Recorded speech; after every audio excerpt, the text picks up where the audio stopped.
Donc on a une assemblée pour cette messe des pèlerins, c'est une bénédiction très composite, des gens qui sont vraiment fervents, croyants, pratiquants, et puis des gens qui viennent un peu parce que ça fait partie du folklore du chemin. On a plein de belles histoires.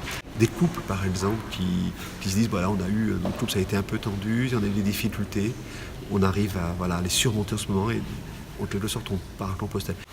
Des partages vraiment d'expériences de vie, je me suis séparé, je suis tout seul dans la vie, je me cherche un petit peu, ou alors j'avais commencé des études, je m'y plais pas, je sais pas trop où j'en suis dans ma vie, voilà. Il y a des gens aussi pour qui ce chemin, et puis il y a des gens qui sont partis en touriste, je sais pas, de désirs humains ou spirituels particulièrement, et puis qui l'ont découvert en cours de route, que le chemin a transformé, je me suis ouvert à quelque chose, j'ai plus la même attitude sur moi, sur Dieu, sur les autres, ça m'a transformé quand même.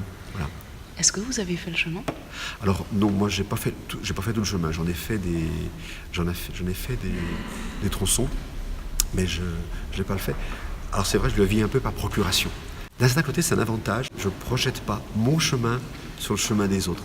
J'accueille ce qui est leur chemin à eux. Je ne vais pas leur dire ce que ça va être, mais ils me disent ce que ça a été ou ce qu'ils viennent y mettre quand ils partent. Et moi, j'accueille ça simplement.